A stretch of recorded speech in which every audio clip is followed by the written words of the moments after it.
Pak. Gimana pitik saya pitik? Iya, sengaja ku aing ujang nyumpal surah. Lah kenapa yang nyumpal mulut aing? Karena mana geus ngarusak, geus ngarusak aing ku aing. Ya, saya tahu Pak, Anda manggil saya itu gara-gara si Kalong Wewe, Hmm, si Ratu itu. heeh. Oh, Ratu itu murid. Murid aing ku kesayangan saya hiji. Oh, murid kesayangan. Ya, jadi gimana Pak? Ini Gimana? aneh geuning wani ngarusak anak aing. Ngarusak gimana Pak? Sampai-sampai ayeuna di Ya dianya edan Pak. edan kumaha? Ya edan. Edan kumaha? Ku aing geus Dia edan, dia nerima pasien buat numbal-numbalin orang gitu loh Pak. aing lain numbalin orang tapi nulung. Itu murid kamu. Murid kamu itu dia kerjanya itu suka numbal-numbalin orang si Kalong Wewe. Cek saha? Aing penting nulung jalan. Kata saya.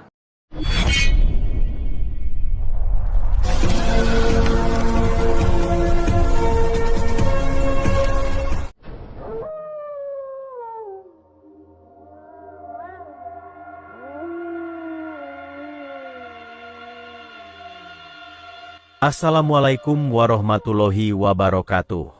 Sahabat pemirsa yang dirahmati Allah Subhanahu wa Ta'ala.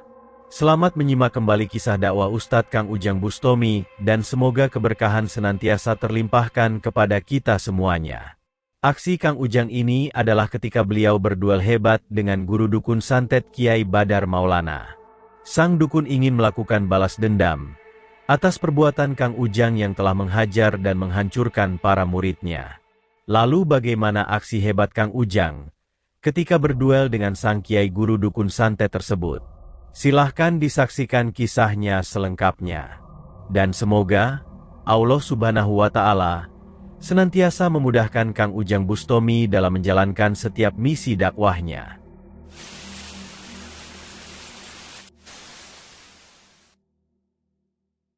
Jadi saya itu didatangi, diundang. Saya dapat undangan hajatan.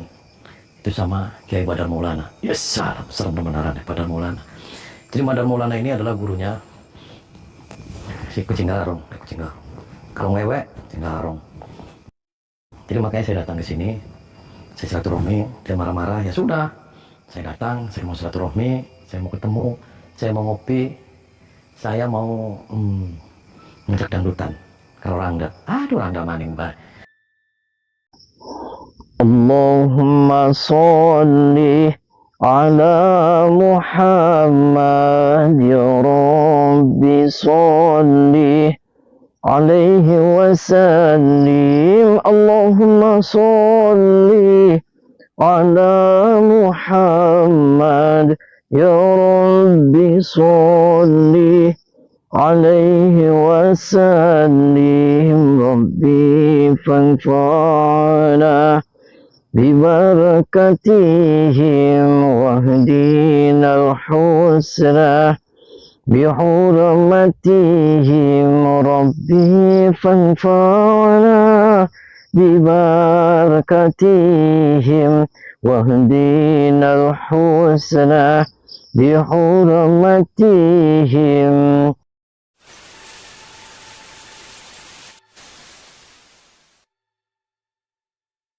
Sahabat Kang Ujang Bustomi yang berbahagia. Video ini adalah ketika Kang Ujang ditantang duel hidup mati oleh seorang guru dukun santet Kiai Badar Maulana. Sang Kiai tidak terima atas aksi Kang Ujang yang telah menghentikan dan menghancurkan pekerjaan dari para muridnya.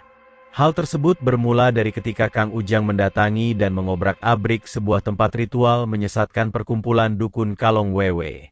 Yang mana perkumpulan dukun tersebut mengaku bisa membantu untuk mendapatkan kekayaan jika bersedia melakukan ritual seperti yang diajarkan. Ritual tersebut adalah dengan memuja sesosok Ratu Siluman Nyi Blorong yang katanya mampu memberikan kekayaan kepada orang yang percaya kepadanya. Selain itu, orang tersebut juga harus melakukan ritual bersetubuh dengan orang yang bukan pasangannya. Dan mengetahui hal yang demikian itulah Kang Ujang kemudian mendatangi tempat ritual dari perkumpulan dukun Kalong Wewe itu. Kang Ujang mengobrak-abrik tempat ritual mereka, juga menghancurkan sang para dukun hingga remuk. Namun ternyata, apa yang dilakukan oleh Kang Ujang itu telah membuat seseorang yang bernama Badar Maulana ini menjadi sangat marah. Dia mengaku sebagai guru dari perkumpulan dukun Kalong Wewe yang dihancurkan oleh Kang Ujang Bustomi itu. Dia tidak terima atas perbuatan Kang Ujang. Dia kemudian mengundang dan menantang Kang Ujang untuk berduel membuat perhitungan. Dan karena diundang oleh sang guru dukun itulah, Kang Ujang kemudian mendatanginya di tempatnya. Kang Ujang ingin bertabayun, serta meluruskan hal yang sebenarnya terjadi. Kang Ujang berkata bahwa apa yang dilakukannya kepada para muridnya itu adalah memang sesuatu yang seharusnya. Perguruan dukun Kalong Wewe telah mengajarkan dan menjerumuskan banyak orang ke dalam kesesatan dan kejahatan. Seharusnya sebagai manusia yang berusaha menjalankan perintah Tuhan, Kang Ujang berusaha untuk mengingatkan dan menyadarkan mereka dari kesesatannya tersebut. Namun karena mereka malah membangkang, maka terpaksa Kang Ujang menghajar dan menghancurkannya. Agar sang para dukun itu mendapatkan pelajaran, dan kemudian tidak lagi melakukan kesesatannya itu lagi. Ya, saya tahu Pak, Anda manggil saya itu gara-gara si Kalong Wewe, si Ratu itu. Oh, Ratu itu murid. Murid aing suka sayangan. Oh, murid kesayangan. Ya, jadi gimana Pak? Gimana? Ini jadi ngori-wani ngerusak anak aing. Ngarusak gimana Pak? Sampai ayeuna di Ya, dianya edan Pak. edan kumaha? Ya, edan. Edan kumaha? Ku aing basa Dia edan, dia terima pasien buat numbal-numbalin orang gitu loh Pak. aing lain numbalin orang tapi nulung. Itu murid kamu. Murid kamu itu, dia kerjanya itu suka numbal-numbalin orang, si Kalong Wewe. Cek saha? Aing penting nulung dalam. Kata saya. Sang guru dukun itu berusaha untuk membela muridnya. Dia mengatakan bahwa apa yang dilakukan oleh sang muridnya itu adalah juga untuk melakukan kebaikan. Dia melakukan ritual adalah karena untuk menolong orang yang meminta bantuan. Dan karena diberi kemampuan, sudah seharusnya untuk membantu mereka yang membutuhkan. Bagaimana mungkin dikatakan menolong jika sang dukun meminta mahar dan tumbal untuk melakukan pemujaan kepada iblis dan setan?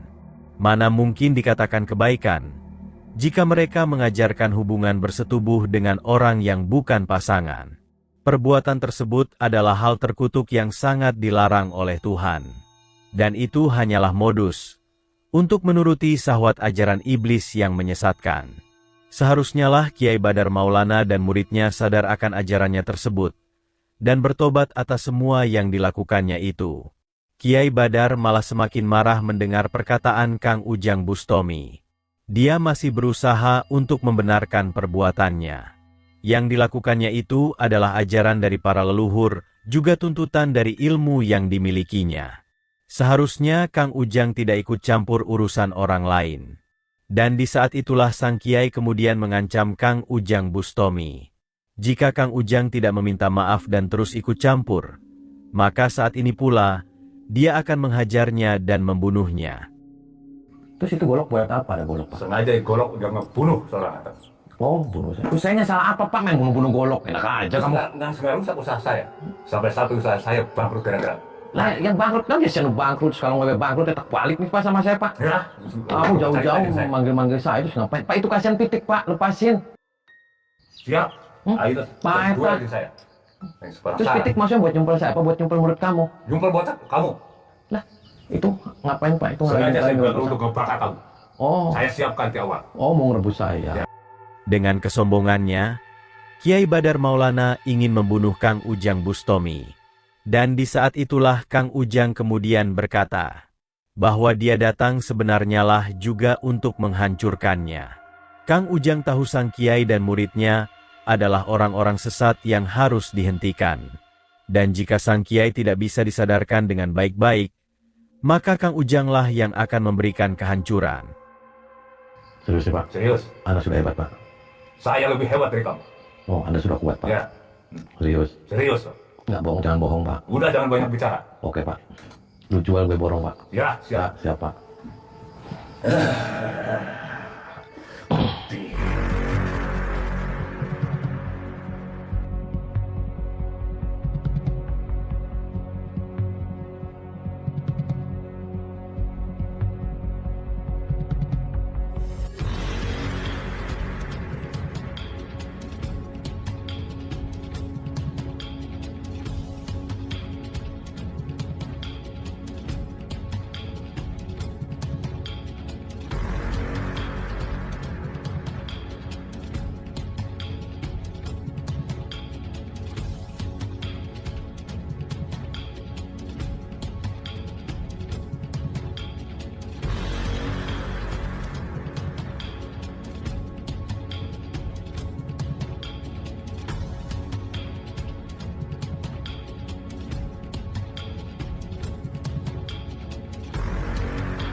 Kiai Badar Maulana terus berusaha menyerang Kang Ujang dengan kekuatannya.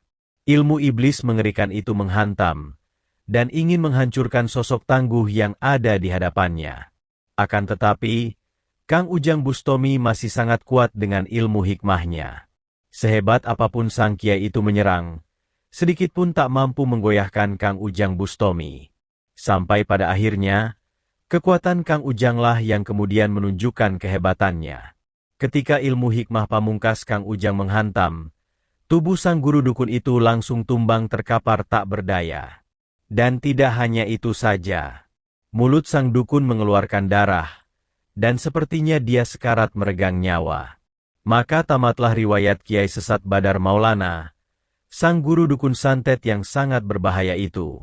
Terima kasih telah menyaksikan kisah dakwah inspiratif yang penuh edukasi dan kemuliaan ini. Ambil sisi positifnya dan buanglah sisi negatifnya. Tentunya kami juga berharap kisah dakwah yang kami sajikan ini bisa memberikan manfaat, juga menjadi petunjuk bagi para pemirsa. Dan semoga Allah Subhanahu wa Ta'ala senantiasa memberikan banyak rahmat-Nya kepada kita semuanya. Wassalamualaikum warahmatullahi wabarakatuh.